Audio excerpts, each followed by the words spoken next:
ਵਾਹਿਗੁਰੂ ਜੀ ਕਾ ਖਾਲਸਾ ਵਾਹਿਗੁਰੂ ਜੀ ਕੀ ਫਤਿਹ। ਮੈਂ ਤੁਹਾਡੀ ਹੋਸਟ ਰੀਤ ਕੌਰ ਨਿਊਜ਼ ਟੀਵੀ 84 ਦੇ ਨਾਲ ਵੀਅਰਸ ਅਸੀਂ ਇਹ ਸਾਰਾ ਹਫਤਾ ਜੂਨ 84 ਦੇ ਸ਼ਹੀਦਾਂ ਨੂੰ ਸਮਰਪਿਤ ਕੀਤਾ ਹੈ। 31 ਸਾਲ ਪਹਿਲਾਂ ਭਾਰਤ ਦੀ ਫੌਜ ਨੇ ਇਸ ਹਫਤੇ ਹਰਮੰਦਰ ਸਾਹਿਬ ਦੇ ਵਿੱਚ ਬੇਕਸੂਰ ਮਾਸੂਮ ਬੱਚੇ ਬੱਚੀਆਂ ਬਜ਼ੁਰਗਾਂ ਸਿੰਘਾਂ ਸਿੰਘਣੀਆਂ ਨੂੰ ਆਪਣੀਆਂ ਟੈਂਕਾਂ ਤੋਪਾਂ ਦੇ ਨਾਲ ਮੌਤ ਦੇ ਘਾਟ ਉਤਾਰਿਆ ਸੀ। ਅੱਜ 31 ਸਾਲ ਬਾਅਦ ਵੀ ਅਸੀਂ ਇਹਨਾਂ ਸ਼ਹੀਦਾਂ ਨੂੰ ਪ੍ਰਣਾਮ ਕਰਦੇ ਹਾਂ। ਇਹਨਾਂ ਸ਼ਹੀਦਾਂ ਦੀ ਯਾਦ ਦੇ ਵਿੱਚ ਪੂਰੀ ਦੁਨੀਆ ਦੇ ਵਿੱਚ ਬੈਠੀ ਸਿੱਖ ਕੌਮ ਇਹਨਾਂ ਦਿਨਾਂ ਦੇ ਵਿੱਚ Akhand Path seminars peaceful protest ਕਰਦੀ ਹੈ। ਇਸ ਜੂਨ ਦੇ ਪਹਿਲੇ ਹਫਤੇ ਨੂੰ ਘੱਲੂਘਾਰੇ ਹਫਤੇ ਵਜੋਂ ਮਨਾ ਰਹੀ ਹੈ। ਹਰ ਸਾਲ ਦੀ ਤਰ੍ਹਾਂ ਇਸ ਸਾਲ ਵੀ ਅਕਾਲ ਤਖਤ ਸਾਹਿਬ ਤੇ ਇਹਨਾਂ ਸ਼ਹੀਦਾਂ ਦੀ ਯਾਦ ਦੇ ਵਿੱਚ ਅਖੰਡ ਪਾਠ ਕਰਵਾਏ ਜਾਂਦੇ ਹਨ। ਵੱਖ-ਵੱਖ ਪੰਥਕ ਜਥੇਬੰਦੀਆਂ ਦਾ ਇਕੱਠ ਹੁੰਦਾ ਹੈ। ਅੱਜ ਅੰਮ੍ਰਿਤਸਰ ਦੇ ਵਿੱਚ 6 ਜੂਨ ਦੀ ਸਵੇਰ ਹੈ। ਇਸ ਵੇਲੇ ਅੰਮ੍ਰਿਤਸਰ ਦੇ ਵਿੱਚ ਕੀ ਹੋ ਰਿਹਾ ਹੈ ਅਤੇ 31 ਸਾਲ ਬਾਅਦ ਸਿੱਖ ਕੌਮ ਕਿੱਥੇ ਖੜੀ ਹੈ ਤੇ ਸਾਨੂੰ ਕੀ ਕਰਨ ਦੀ ਲੋੜ ਹੈ, ਇਸ ਸੰਬੰਧੀ ਅੱਜ ਅਸੀਂ ਵੰਗਾਰ ਮੈਗਜ਼ੀਨ ਦੇ ਐਡੀਟਰ ਸਰਦਾਰ ਬਲਜੀਤ ਸਿੰਘ ਖਾਲਸਾ ਜੀ ਨਾਲ ਗੱਲਬਾਤ ਕਰਾਂਗੇ, ਜਿਹੜੇ ਕਿ ਇਸ ਵੇਲੇ ਅੰਮ੍ਰਿਤਸਰ ਮੌਜੂਦ ਹਨ ਅਤੇ ਸਾਡੇ ਨਾਲ ਲਾਈਨ ਤੇ ਜੁੜ ਚੁੱਕੇ ਹਨ। ਜੀ ਵੀਰ ਜੀ, ਵਾਹਿਗੁਰੂ ਜੀ ਕਾ ਖਾਲਸਾ ਵਾਹਿਗੁਰੂ ਜੀ ਕੀ ਫਤਿਹ। ਹਾਂ ਜੀ ਭੈਣ ਜੀ, ਵਾਹਿਗੁਰੂ ਜੀ ਕਾ ਖਾਲਸਾ ਵਾਹਿਗੁਰੂ ਜੀ ਕੀ ਫਤਿਹ। ਵੀਰ ਜੀ, ਸਭ ਤੋਂ ਪਹਿਲਾਂ ਤਾਂ ਤੁਸੀਂ ਜੂਨ 84 ਦੇ ਇਸ ਘੱਲੂਘਾਰੇ ਸੰਬੰਧੀ ਸਾਡੀ ਟੀਵੀ 84 ਦੇ ਦਰਸ਼ਕਾਂ ਨੂੰ ਕੀ ਕਹਿਣਾ ਚਾਹੋਗੇ? ਮੈਂ ਜੂਨ 1984 ਦੇ ਘੱਲੂਘਾਰੇ ਬਾਰੇ ਫਿਲਹਾਲ ਅਜੇ ਨਵੀਂ ਜਿਹੜੀ ਇੱਕ ਮੇਰੀ ਕਿਤਾਬ ਜੀ ਪਬਲਿਸ਼ ਹੋਈ ਹੈ, ਘੱਲੂਘਾਰਾ ਜੂਨ 1984। ਹਾਂਜੀ। ਤੇ ਇਸ ਦੇ ਲਈ ਜਿਹੜਾ ਕਿ ਕਾਫੀ ਸਮੇਂ ਤੋਂ ਹਾਂਜੀ ਜਿਹੜੇ ਸਿੰਘ ਘੱਲੂਘਾਰੇ ਦੇ ਵੇਲੇ ਅੰਦਰ ਸੀ ਹਾਂਜੀ ਮੌਜੂਦ, ਉਹਨਾਂ ਸਿੰਘਾਂ ਦੇ ਨਾਲ ਮੁਲਾਕਾਤਾਂ ਕਰ ਰਿਹਾ ਸੀਗਾ ਕਾਫੀ ਲੰਮੇ ਸਮੇਂ ਤੋਂ। ਤੇ ਉਹਦੇ ਦੌਰਾਨ ਜਿਹੜਾ ਕਾਫੀ ਕੁਝ ਏਦਾਂ ਦਾ ਸਾਹਮਣੇ ਆਇਆ ਜਿਹੜਾ ਅਜੇ ਤੱਕ ਸਾਹਮਣੇ ਨਹੀਂ ਆ ਸਕਿਆ ਜੀ। ਤੇ ਕਿਸ ਤਰੀਕੇ ਦੇ ਨਾਲ ਜਿਹੜਾ ਕਿ ਇੰਡੀਅਨ ਆਰਮੀ ਨੇ ਤੇ ਇਸ ਤਰ੍ਹਾਂ ਦੇ ਜਿਹੜੇ ਹਥਿਆਰ ਵਰਤੇ ਜਿਨ੍ਹਾਂ ਦੀ ਇੰਟਰਨੈਸ਼ਨਲ ਲੈਵਲ ਤੇ ਵੀ ਮਨਾਹੀ ਹੈ। ਹਾਂਜੀ ਜੀ। ਤੇ ਕਿਸ ਤਰੀਕੇ ਦੇ ਨਾਲ ਖਾਸ ਤੌਰ ਤੇ ਨਿਹੱਥੀਆਂ ਸਿੱਖ ਸੰਗਤਾਂ ਦੇ ਉੱਤੇ ਕਿਸ ਤਰ੍ਹਾਂ ਉਹ ਜ਼ੁਲਮ ਕਰਦੇ ਰਹੇ, ਹਾਂਜੀ, ਜਾਣ ਬੁੱਝ ਕੇ ਉਹਨਾਂ ਨੂੰ ਜਲੀਲ ਕਰਦੇ ਰਹੇ ਜੀ। ਇਹ ਇੰਨਾ ਕੁਝ ਜਿਹੜਾ ਬਹੁਤ ਜ਼ਿਆਦਾ ਜਿਹੜਾ ਇਹ ਪਤਾ ਲੱਗਾ ਜੀ ਕਿ ਇੱਕ ਜਿਹੜੀ ਹੈ ਕਿ ਜਿਸ ਤਰੀਕੇ ਦੇ ਨਾਲ ਨਿਹੱਥੇ ਨੌਜਵਾਨਾਂ ਨੂੰ ਫੜ ਕੇ ਉਹਨਾਂ ਨੂੰ ਹੱਥ ਉਹਨਾਂ ਦੇ ਪਿੱਠ ਪਿੱਛੇ ਬੰਨ੍ਹ ਕੇ ਉਹਨਾਂ ਨੂੰ ਗੋਲੀਆਂ ਨਾਲ ਉਡਾਇਆ ਗਿਆ। ਹਾਂਜੀ। ਤੇ ਜੂਨ ਦਾ ਮਹੀਨਾ ਹੋਣ ਕਰਕੇ ਕਿਉਂਕਿ ਅੱਤ ਦੀ ਗਰਮੀ ਸੀ, ਹਾਂਜੀ, ਤੇ ਉਹਨਾਂ ਨੂੰ ਪਾਣੀ ਦਿੱਤਾ ਨਹੀਂ ਸੀ ਜਾ ਰਿਹਾ। ਜੇ ਪਾਣੀ ਉਹਨਾਂ ਨੂੰ ਸਾਹਮਣੇ ਕਿਤੇ ਮੌਜੂਦ ਸੀ ਤੇ ਉਹ ਪੀਣ ਨਹੀਂ ਸੀ ਦਿੱਤਾ ਜਾਂਦਾ। ਤੇ ਇੱਥੋਂ ਤੱਕ ਵੀ ਦੱਸਿਆ ਉਹਨਾਂ ਸਿੰਘਾਂ ਨੇ ਕਿ ਜਾਣ ਬੁੱਝ ਕੇ ਉਹਨਾਂ ਨੂੰ ਜਲੀਲ ਕਰਨ ਦੇ ਲਈ ਹਾਂਜੀ ਕਿ ਇੱਕ ਜਣਾ ਟੈਂਕ ਦੇ ਅੱਗੇ ਇੱਕ ਢੱਕਣ, ਟੈਂਕ ਦੀ ਜਿਹੜੀ ਤੋਪ ਆ ਨਾ ਉਹਦੇ ਅੱਗੇ ਇੱਕ ਢੱਕਣ ਲੱਗਾ ਹੁੰਦਾ ਜੀ, ਉਹਦੇ ਵਿੱਚ ਜਾਣ ਬੁੱਝ ਕੇ ਇੱਕ ਫੌਜੀ ਕਹਿੰਦੇ ਵੀ ਕੁਝ ਪਾਣੀ ਪਾ ਕੇ ਲਿਆਵੇ। ਤੇ ਹੱਥ ਕਿਉਂਕਿ ਸਾਰੇ ਸੰਗਤ ਜਿੰਨੀ ਵੀ ਉੱਥੇ ਬਿਠਾਈ ਸੀਗੀ ਬੰਦੀ ਬਣਾ ਕੇ ਉਹਨਾਂ ਦੇ ਹੱਥ ਪਿੱਛੇ ਬੰਨੇ ਹੋਏ ਸੀ ਜੀ। ਤੇ ਉਹ ਜਾਣ ਬੁੱਝ ਕੇ ਇੱਕ ਜਣਾ ਆ ਕੇ ਇੱਕ ਸਿੰਘ ਦੇ ਮੂੰਹ ਨੂੰ ਲਾਉਂਦਾ, ਜਦੋਂ ਪੀਣ ਲੱਗਦਾ ਤੇ ਦੂਜਾ ਫੌਜੀ ਆ ਕੇ ਟੁੱਟ ਮਾਰ ਦਿੰਦਾ। ਹਾਂਜੀ। ਤੇ ਇਸ ਤਰ੍ਹਾਂ ਜਾਣ ਬੁੱਝ ਕੇ ਨਾ ਜਿਹੜਾ ਜਲੀਲ ਕੀਤਾ ਗਿਆ ਜੀ। ਤੇ ਇਹ ਕਾਫੀ ਗੱਲਾਂ ਜਿਹੜੀਆਂ ਨੇ ਇਸ ਤਰ੍ਹਾਂ ਦੀਆਂ ਸਾਹਮਣੇ ਆਈਆਂ, ਜਿਸ ਤਰ੍ਹਾਂ ਖਾਸ ਤੌਰ ਤੇ ਨਿਹੱਥੀ ਸੰਗਤ ਨੂੰ ਨਿਸ਼ਾਨਾ ਬਣਾਇਆ ਗਿਆ। ਹਾਂਜੀ। ਤੇ ਸ਼ਰਾਬੀ ਹੋਏ ਜਿਹੜੇ, ਕਿਉਂਕਿ ਉਸ ਵੇਲੇ ਜਿਹੜੀ ਇੰਡੀਅਨ ਆਰਮੀ ਆ ਉਹਨਾਂ ਨੂੰ ਸ਼ਰਾਬ ਵੀ ਪਿਆਈ ਗਈ ਸੀ ਜੀ। ਤੇ ਸ਼੍ਰੋਮਣੀ ਗੁਰਦੁਆਰਾ ਪ੍ਰਬੰਧਕ ਕਮੇਟੀ ਦੇ ਕਈ ਮੁਲਾਜ਼ਮ ਜਿਹੜੇ ਕਿ ਅੱਜ ਵੀ ਉੱਥੇ ਮੌਜੂਦ ਨੇ। ਹਾਂਜੀ। ਤੇ ਉਹਨਾਂ ਨੇ ਇੱਥੋਂ ਤੱਕ ਦੱਸਿਆ ਕਿ ਗੁਰੂ ਰਾਮਦਾਸ ਸਰਾਂ ਦੀ ਸਾਈਡ ਵੱਲ ਹਾਂਜੀ ਫੌਜੀ ਜਿਹੜੇ ਆ ਕਿ ਉੱਥੋਂ ਜਿਹੜੀਆਂ ਸੰਗਤ ਦੇ ਵਿੱਚ ਬੀਬੀਆਂ ਸੀ ਹਾਂਜੀ ਉਹਨਾਂ ਦੇ ਨਿੱਕੇ ਨਿੱਕੇ ਬੱਚੇ ਜਿਹੜੇ, ਕਿਉਂਕਿ ਅੱਗ ਉਹਨਾਂ ਨੇ ਜਿੰਨੇ ਵੀ ਬਿਸਤਰੇ ਸੀ ਗੁਰੂ ਰਾਮਦਾਸ ਸਰਾਂ ਦੇ ਕਮਰਿਆਂ ਦੇ ਵਿੱਚੋਂ ਕੱਢ ਕੇ ਉਹਨਾਂ ਨੇ ਬਿਸਤਰਿਆਂ ਦਾ ਢੇਰ ਲਾ ਕੇ ਉਹਨਾਂ ਨੂੰ ਅੱਗ ਲਾਈ ਜੀ। ਤੇ ਉਹ ਨਿੱਕੇ ਨਿੱਕੇ ਬੱਚੇ ਜਿਹੜੇ ਆ ਉਹ ਖੋਹ ਕੇ ਉਹ ਅੱਗ ਦੇ ਵਿੱਚ ਸੁੱਟੇ ਜਾ ਰਹੇ ਸੀ। ਹਾਂਜੀ। ਤੇ ਜੇ ਕੋਈ ਬੀਬੀ ਅੱਗੋਂ ਕਿਉਂਕਿ ਬੀਬੀਆਂ ਜਿਨ੍ਹਾਂ ਦੇ ਬੱਚੇ ਇਸ ਤਰ੍ਹਾਂ ਮਾਰੇ ਜਾ ਰਹੇ ਸੀ ਉਹਨਾਂ ਨੇ ਵਿਰੋਧ ਤੇ ਕਰਨਾ ਸੀ, ਭਾਵੇਂ ਜੋ ਵੀ ਆ ਉਹਨਾਂ ਦੇ ਕੋਲ ਹਥਿਆਰ ਸੀ ਜੀ। ਤੇ ਫਿਰ ਕਹਿੰਦੇ ਸੀ ਕਿ ਇੱਕ ਫੌਜੀ ਉਹ ਬੀਬੀ ਦੀਆਂ ਹੱਥ ਫੜ ਲੈਂਦਾ ਸੀ ਤੇ ਦੂਜਾ ਘਰੇ ਨੂੰ ਖੋਹ ਕੇ ਅੱਗ ਦੇ ਵਿੱਚ ਸੁੱਟ ਦਿੰਦਾ ਸੀ। ਤੇ ਉਹਨਾਂ ਬੀਬੀਆਂ ਨੂੰ ਉਹ ਸ਼ਰਾਬੀ ਹੋਏ ਫੌਜੀ ਜਿਹੜੇ ਆ ਗੁਰੂ ਰਾਮਦਾਸ ਸਰਾਂ ਦੀ ਜਿਹੜੀ ਉੱਪਰਲੀ ਮੰਜ਼ਿਲ ਦੇ ਕਮਰੇ ਨੇ ਪੌੜੀਆਂ ਦੇ ਵਿੱਚੋਂ ਧੂ ਕੇ ਉਹਨਾਂ ਕਮਰਿਆਂ ਦੇ ਵਿੱਚ ਲਿਜਾ ਰਹੇ ਸੀ ਜੀ। ਇਹ ਅੱਖੀਂ ਦੇਖੇ ਹਾਲਾਤ ਜਿਹੜੇ ਨੇ ਇੰਨੇ ਜ਼ਿਆਦਾ ਦਿਲ ਨੂੰ ਕੰਬਾਉਣ ਵਾਲੇ ਆ। ਬਿਲਕੁਲ। ਤੇ ਸੱਚਮੁੱਚ ਹੀ ਕਿ ਜਿਵੇਂ ਕੈਪਟਨ ਅਮਰਿੰਦਰ ਸਿੰਘ ਨੇ ਕਿਸੇ ਵੇਲੇ ਕਿਹਾ ਸੀਗਾ ਕਿ ਮੈਨੂੰ ਸ਼ਰਮ ਆ ਰਹੀ ਹੈ ਕਿ ਮੈਂ ਇਸ ਆਰਮੀ ਦਾ ਕਿਸੇ ਵੇਲੇ ਹਿੱਸਾ ਰਿਹਾ। ਹਾਂਜੀ। ਤੇ ਸੱਚਮੁੱਚ ਹੀ ਇਸ ਤਰ੍ਹਾਂ ਦੇ ਘਿਨਾਉਣੇ ਜੁਰਮ ਕਿ ਕਿਸੇ ਦੁਸ਼ਮਣ ਦੇਸ਼ ਦੀ ਫੌਜ ਕਰ ਸਕਦੀ, ਜਿਸ ਤਰ੍ਹਾਂ ਦੇ ਜ਼ੁਲਮ ਭਾਰਤੀ ਫੌਜ ਨੇ ਸਿੱਖਾਂ ਦੇ ਉੱਤੇ ਕੀਤੇ, ਇਹ ਭਾਰਤੀ ਹਕੂਮਤ ਵੱਲੋਂ ਕਰਵਾਏ ਗਏ। ਹਾਂਜੀ ਜੀ। ਤੇ ਵੀਰ ਸਾਹਿਬ ਧੰਨਵਾਦ ਕਿ ਤੁਸੀਂ ਜਿਹੜੇ ਇਹ ਤੱਥ ਸਾਹਮਣੇ ਲਿਆਂਦੇ ਨੇ। ਕਾਫੀ ਸਾਰੇ ਦਰਸ਼ਕਾਂ ਨੂੰ ਇਸ ਬਾਰੇ ਸ਼ਾਇਦ ਨਹੀਂ ਪਤਾ ਹੋਵੇ, ਕਿਉਂਕਿ ਸਾਨੂੰ ਇਹੀ ਪਤਾ ਕਿ ਉੱਥੇ ਮਾਸੂਮ ਬੱਚਿਆਂ ਨੂੰ ਮੌਤ ਦੇ ਘਾਟ ਉਤਾਰਿਆ ਗਿਆ ਸੀਗਾ ਬੰਦੂਕਾਂ ਦੇ ਨਾਲ, ਤੋਪਾਂ ਦੇ ਨਾਲ, ਪਰ ਸਾਨੂੰ ਇਹ ਨਹੀਂ ਪਤਾ ਸੀ ਕਿ ਇੰਨਾ ਕਿ ਜ਼ੁਲਮ ਹੋਇਆ ਸੀਗਾ ਅਕਾਲ ਤਖ਼ਤ ਸਾਹਿਬ ਤੇ ਜਾਂ ਹਰਿਮੰਦਰ ਸਾਹਿਬ ਤੇ। ਇਹ ਤੁਸੀਂ ਤੱਥ ਸਾਹਮਣੇ ਲਿਆਂਦੇ ਨੇ, ਇਸ ਨਾਲ ਕਾਫੀ ਸਾਡੇ ਸਿੰਘਾਂ ਸਿੰਘਣੀਆਂ ਦੀਆਂ ਅੱਖਾਂ ਖੁੱਲੀਆਂ ਹੋਣਗੀਆਂ, ਜਿਹੜੇ ਸੋਚਦੇ ਸੀ, ਕਹਿੰਦੇ ਆ ਹਮੇਸ਼ਾ ਬਾਹਰ ਦੇ ਦੇਸ਼ਾਂ ਦੇ ਵਿੱਚ ਜਾਂ ਪੰਜਾਬ ਦੇ ਵਿੱਚ ਕਿ 31 ਸਾਲ ਬੀਤ ਗਏ ਨੇ, ਸਾਨੂੰ ਕੀ ਲੋੜ ਪਈ ਹੈ ਇਸ ਚੀਜ਼ ਨੂੰ ਯਾਦ ਰੱਖਣ ਦੀ। ਪਰ ਕਿਸ ਤਰ੍ਹਾਂ ਇਸ ਚੀਜ਼ ਨੂੰ ਯਾਦ ਰੱਖਣ ਦੀ ਜ਼ਰੂਰਤ ਹੈ ਤਾਂ ਕਿ ਆਉਣ ਵਾਲੀ ਜਨਰੇਸ਼ਨ ਇਸ ਚੀਜ਼ ਦਾ ਪਤਾ ਲੱਗੇ ਕਿ ਸਾਡੇ ਬਜ਼ੁਰਗਾਂ ਦੇ ਨਾਲ, ਸਾਡੀਆਂ ਬੀਬੀਆਂ ਭੈਣਾਂ ਦੇ ਨਾਲ ਉਸ ਵੇਲੇ ਕੀ ਹੋਇਆ ਸੀ। So thank you so much ਵੀਰ ਜੀ ਕਿ ਤੁਸੀਂ ਇਹ ਤੱਥ ਸਾਹਮਣੇ ਲਿਆਂਦੇ। ਅਸੀਂ ਚਾਹਾਂਗੇ ਕਿ ਨੈਕਸਟ ਟਾਈਮ ਤੁਹਾਡੀ ਕਿਤਾਬ ਬਾਰੇ ਅਸੀਂ ਹੋਰ ਵੀ ਵੇਰਵੇ ਦੇ ਨਾਲ ਗੱਲਬਾਤ ਕਰੀਏ, ਜਿਹੜੇ ਤੁਸੀਂ ਹੋਰ ਵੀ ਤੱਥਾਂ ਬਾਰੇ ਗੱਲਬਾਤ ਕੀਤੀ ਹੈ ਉਸ ਬਾਰੇ ਵੀ ਅਸੀਂ ਆਪਣੇ ਦਰਸ਼ਕਾਂ ਨੂੰ ਜਾਣੂ ਕਰਾਈਏ। ਪਰ ਅੱਜ ਦੇ ਸ਼ੋਅ ਦੇ ਵਿੱਚ ਅਸੀਂ ਬੇਸਿਕਲੀ ਅਕਾਲ ਤਖ਼ਤ ਸਾਹਿਬ ਤੇ ਕੀ ਹੋ ਰਿਹਾ, ਇਸ ਵੇਲੇ ਪੰਜਾਬ ਦੇ ਵਿੱਚ ਕੀ ਹੋ ਰਿਹਾ, ਇਸ ਬਾਰੇ ਤੁਹਾਡੇ ਕੋਲ ਜਾਣਕਾਰੀ ਲੈਣਾ ਚਾਹਾਂਗੇ। ਤੇ ਅਸੀਂ ਜਾਣਨਾ ਚਾਹਾਂਗੇ ਕਿਉਂਕਿ ਤੁਸੀਂ ਇਸ ਵੇਲੇ ਹੁਣ ਅੰਮ੍ਰਿਤਸਰ ਦੇ ਵਿੱਚ ਮੌਜੂਦ ਹੋ ਅਕਾਲ ਤਖ਼ਤ ਸਾਹਿਬ ਤੋਂ, ਇਸ ਵੇਲੇ ਅਕਾਲ ਤਖ਼ਤ ਸਾਹਿਬ ਦੀ ਕੀ ਸਿਚੁਏਸ਼ਨ ਹੈ, ਉੱਥੇ ਕੀ ਹੋ ਰਿਹਾ ਇਸ ਵੇਲੇ? ਇੱਥੇ ਬਹੁਤ ਜ਼ਿਆਦਾ ਜਿਹੜੀ ਹੈ ਪੁਲਿਸ ਲਾਈ ਹੋਈ ਆ ਜੀ, ਕਿਉਂਕਿ ਕਾਫੀ ਇਸ ਵਾਰ ਕਿਉਂਕਿ ਘੱਲੂਘਾਰਾ ਦਿਹਾੜਾ ਤੇ ਤਕਰੀਬਨ ਹਰੇਕ ਸਾਲ ਹੀ ਮਨਾਇਆ ਜਾਂਦਾ। ਹਾਂਜੀ। ਪਰ ਇਸ ਵੇਲੇ ਹਿੰਦੂ ਜਥੇਬੰਦੀਆਂ ਵੀ ਖਾਸ ਤੌਰ ਤੇ ਸਰਗਰਮ ਹੈ ਤੇ ਸਰਕਾਰੀ ਧਿਰ ਵੀ ਜਿਹੜੀ ਹੈ ਕੋਈ ਖਾਸ ਤੌਰ ਤੇ ਸਰਗਰਮ ਦਿਸ ਰਹੀ ਹੈ।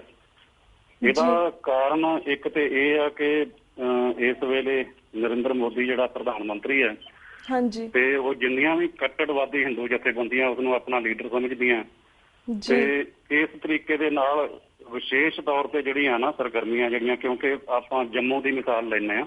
ਹਾਂਜੀ। ਜੰਮੂ ਦੇ ਵਿੱਚ ਜਿਹੜੇ ਸਿੱਖ ਹਰੇਕ ਸਾਲ ਹੀ ਉਹ ਆਪਣਾ ਇਹ ਸ਼ਹੀਦੀ ਦਿਹਾੜਾ ਜਿਹੜਾ ਸਿੰਘਾਂ ਦਾ ਮਨਾਉਂਦੇ ਆ ਰਹੇ ਆ। ਹਾਂਜੀ। ਪਰ ਇਸ ਵਾਰ ਜਿਹੜਾ ਕਿ ਉੱਥੇ ਰੁਕਾਵਟ ਪਾਈ ਗਈ, ਉਹ ਜਿਹੜੇ ਸੰਤ ਜਰਨੈਲ ਸਿੰਘ ਹੋਰਾਂ ਦੇ ਜਿਹੜੇ ਹੋਰਡਿੰਗ ਉਹਨਾਂ ਨੇ ਲਾਏ ਸੀ, ਉਹ ਹਰੇਕ ਸਾਲ ਹੀ ਲਾਏ ਜਾਂਦੇ ਆ।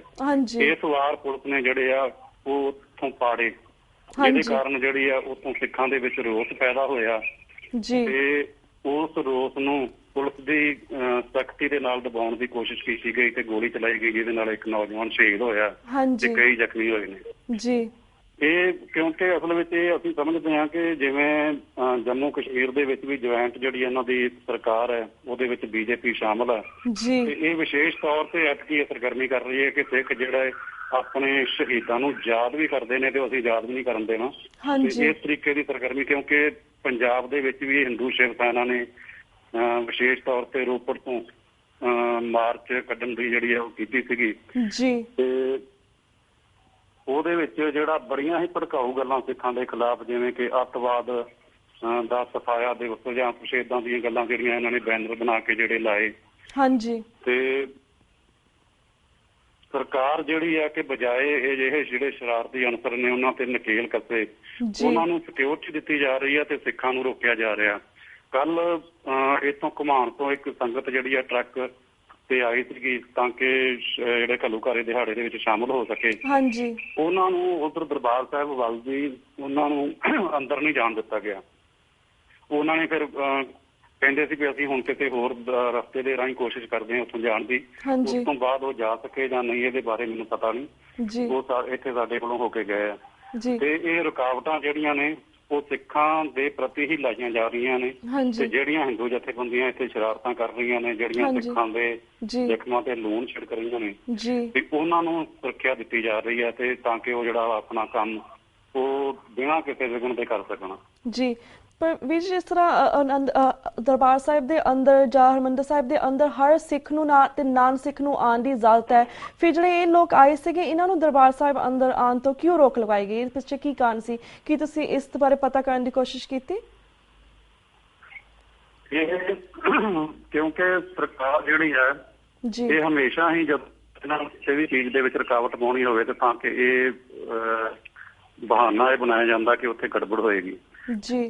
ਪਿਛਲੇ ਸਾਲ 6 ਜੂਨ ਵਾਲੇ ਦਿਨ ਜੋ ਉੱਥੇ ਅਕਾਲ ਤਖ਼ਤ ਸਾਹਿਬ ਤੇ ਹੋਇਆ, ਉਹਦੇ ਵਿੱਚ ਕਈ ਗੱਲਾਂ ਜਿਹੜੀਆਂ ਏਦਾਂ ਦੀਆਂ ਸਾਹਮਣੇ ਆਈਆਂ ਕਿ ਜਿਹੜੇ ਕੁਝ ਮੋਨੇ ਨੌਜਵਾਨ ਜਿਹੜੇ ਜਿਨ੍ਹਾਂ ਨੇ ਆਪਣੇ ਸਿਰ ਤੇ, ਜਿਨ੍ਹਾਂ ਦੇ ਸਿਰਾਂ ਤੇ ਦਮਾਲੇ ਸਜਾਏ ਗਏ ਸੀ, ਤੇ ਉਹਨਾਂ ਨੇ ਉੱਥੇ ਗੜਬੜ ਕੀਤੀ। ਜਦੋਂ ਫੜੇ ਗਏ ਉਹਨਾਂ ਦੇ ਵਿੱਚੋਂ ਕਈ ਅਜਿਹੇ ਨੌਜਵਾਨ ਨਿਕਲੇ ਜਿਨ੍ਹਾਂ ਦੇ ਸਿਰ ਦੇ ਕੇਸ ਨਹੀਂ ਸੀ, ਪਰ ਉਹਨਾਂ ਨੇ ਕੇਸ ਬਣਾਇਆ ਹੋਇਆ ਸੀ ਸਿੱਖਾਂ ਵਾਲਾ। ਤੇ ਇਸ ਤਰੀਕੇ ਦੇ ਨਾਲ ਜਿਹੜਾ ਕਿ ਜਾਣ ਬੁੱਝ ਕੇ ਅਜਿਹੇ ਦਿਹਾੜਿਆਂ ਤੇ ਗੜਬੜ ਪੈਦਾ ਕਰਕੇ, ਇੱਕ ਤੇ ਇਹਦੇ ਇਸ ਤਰ੍ਹਾਂ ਦੇ ਦੋ ਮਕਸਦ ਹੱਲ ਹੁੰਦੇ ਨੇ ਕਿ ਇੱਕ ਤੇ ਜਿਹੜੇ ਸਿੱਖ ਨੌਜਵਾਨਾਂ ਦੇ ਮਾਪੇ ਜਿਹੜੇ ਨੇ ਉਹ ਅਜਿਹੇ ਦਿਹਾੜਿਆਂ ਤੇ ਉਹਨਾਂ ਨੂੰ ਸ਼ਾਮਲ ਹੋਣ ਤੋਂ ਰੋਕਣ ਵੀ ਉੱਥੇ ਗੜਬੜ ਹੋ ਜਾਏਗੀ ਉੱਥੇ, ਕਿਉਂਕਿ ਕਈ ਨੌਜਵਾਨਾਂ ਨੂੰ ਅਰੈਸਟ ਕਰਕੇ ਉਹਨਾਂ ਤੇ ਕੇਸ ਜਿਹੜੇ ਦਰਜ ਕੀਤੇ ਗਏ ਅਜੇ ਤੱਕ ਤਰੀਕਾਂ ਭੁਗਤ ਰਹੇ ਨੇ। ਦੂਜੀ ਗੱਲ ਇਹ ਹੈ ਕਿ ਸਰਕਾਰ ਨੂੰ ਇੱਕ ਮੌਕਾ ਮਿਲ ਜਾਂਦਾ ਉਹਦੇ ਵਿੱਚ ਦਖਲ ਅੰਦਾਜ਼ੀ ਕਰਨ ਦਾ। ਇਹ ਦੋ ਮਕਸਦ ਪੂਰੇ ਕਰਨ ਲਈ ਜਾਣ ਬੁੱਝ ਕੇ ਪਿਛਲੇ ਸਾਲ ਜਿਹੜੀ ਉੱਥੇ ਗੜਬੜ ਕਰਵਾਈ ਗਈ ਤੇ ਉਸ ਨੂੰ ਬਹਾਨਾ ਬਣਾ ਕੇ ਜਿਹੜਾ ਕਿ ਹੁਣ ਜਿਹੜੀਆਂ ਇਸ ਤਰ੍ਹਾਂ ਦੀਆਂ ਬੇਲੋੜੀਆਂ ਜਿਹੜੀਆਂ ਰੋਕਾਂ ਸੰਗਤ ਦੇ ਉੱਤੇ ਲਾਈਆਂ ਜਾ ਰਹੀਆਂ ਨੇ ਤਾਂ ਕਿ ਸੰਗਤ ਦੇ ਵਿੱਚ ਇੱਕ ਦਹਿਸ਼ਤ ਦਾ ਮਾਹੌਲ ਪੈਦਾ ਹੋਵੇ ਤੇ ਸੰਗਤ ਦਾ ਜਿਹੜਾ ਇਕੱਠ ਉੱਥੇ ਘੱਟ ਤੋਂ ਘੱਟ ਹੋਵੇ ਤਾਂ ਕਿ ਇਹ ਕੋਈ ਦੁਨੀਆ ਭਰ ਦੇ ਵਿੱਚ ਆਪਣਾ ਸੁਨੇਹਾ ਦੇ ਸਕਣ ਕਿ ਸਿੱਖ 1984 ਦੇ ਘੱਲੂਘਾਰੇ ਨੂੰ ਭੁੱਲ ਚੁੱਕੇ ਨੇ।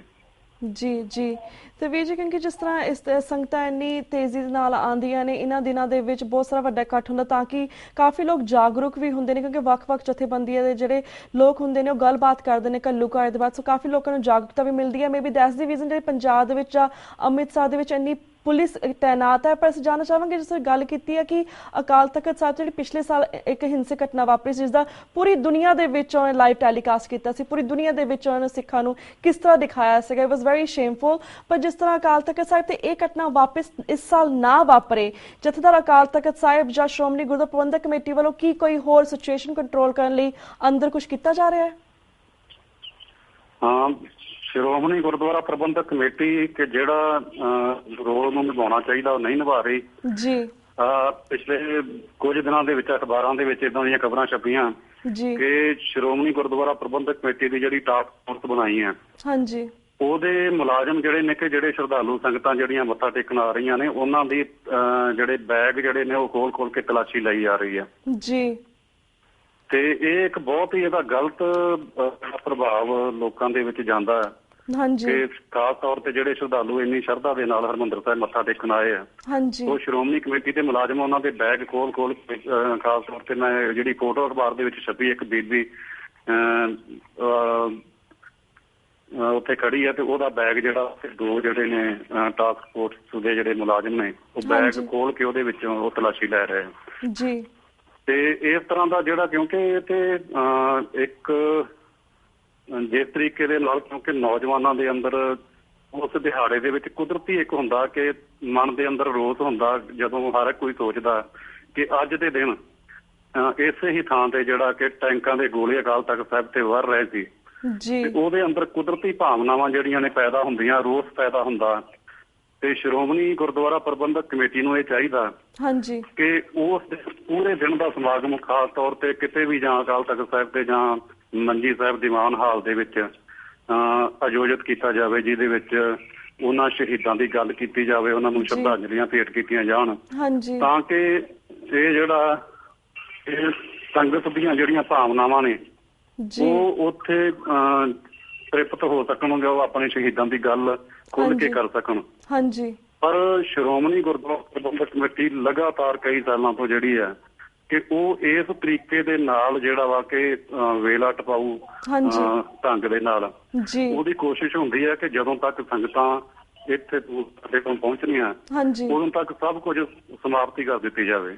ਅਜਿਹਾ ਹੀ ਹੁੰਦਾ ਕਿਉਂਕਿ ਤਕਰੀਬਨ 8-9 ਵਜੇ ਤੱਕ ਸਭ ਕੁਝ ਸਮਾਪਤੀ ਕਰ ਦਿੱਤੀ ਜਾਂਦੀ ਹੈ ਅਰਦਾਸ ਕਰਨ ਤੋਂ ਬਾਅਦ ਤੇ ਉਸ ਤੋਂ ਬਾਅਦ ਆਪਣੇ ਤੌਰ ਤੇ ਜਿੱਥੋਂ ਦੂਰ ਦਰਾਡੇ ਤੋਂ ਆਉਂਦੀਆਂ ਨੇ ਅਕਾਲ ਤਖਤ ਸਾਹਿਬ ਤੇ ਮੱਥਾ ਟੇਕ ਕੇ ਉਹ ਸ਼ਹੀਦਾਂ ਨੂੰ ਸ਼ਰਧਾਂਜਲੀ ਭੇਟ ਕਰਦੀਆਂ ਤੇ ਉਹ ਕਾਰਨ ਇਹੀ ਹੈ ਕਿਉਂਕਿ ਨੌਜਵਾਨਾਂ ਦੇ ਅੰਦਰ ਵੀ ਇੱਕ ਗੁੱਸਾ ਹੁੰਦਾ ਕਿ ਇਹ ਇੰਨਾ ਵੱਡੀ ਇੱਕ ਸਿੱਖ ਇਤਿਹਾਸ ਦੀ ਘਟਨਾ ਤੇ ਸਾਡੀ ਜਿਹੜੀ ਇੱਕ ਕੇਂਦਰੀ ਸੰਸਥਾ ਹੈ ਉਹ ਇਹਨੂੰ ਇੰਨੇ ਹਲਕੇ ਪੱਧਰ ਤੇ ਲੈ ਰਹੀ ਹੈ, ਇਸ ਤਰੀਕੇ ਦੇ ਨਾਲ ਮਨਾਉਂਦੀ ਹੈ ਤੇ ਉਹਦੇ ਨਾਲ ਕੁਦਰਤੀ ਹੈ ਕਿ ਜਿਹੜਾ ਉਹਨਾਂ ਦੇ ਅੰਦਰ ਇੱਕ ਗੁੱਸਾ ਹੁੰਦਾ, ਗੁੱਸਾ ਪ੍ਰਗਟ ਵੀ ਹੁੰਦਾ ਤੇ ਉਹ ਇੱਕ ਕਾਰਨ ਬਣਿਆ ਤੇ ਉਹਨੂੰ ਹਵਾ ਜਿਹੜੀ ਹੈ ਕੁਝ ਏਜੰਸੀਆਂ ਜਿਹੜੀਆਂ ਜਾਂ ਕੁਝ ਬੰਦੇ ਜਿਹੜੇ ਇਹਨਾਂ ਨੇ ਸਿੱਖ ਭੇਸ ਦੇ ਵਿੱਚ ਉੱਥੇ ਪਹਿਲਾਂ ਹੀ, ਕਿਉਂਕਿ ਸਰਕਾਰ ਦੀਆਂ ਸ਼ਰਾਰਤਾਂ ਨੇ ਤੇ ਉਹਨੂੰ ਗਲਤ ਰੂਪ ਦੇ ਵਿੱਚ ਦਿੱਤਾ ਗਿਆ, ਪੇਸ਼ ਕੀਤਾ ਗਿਆ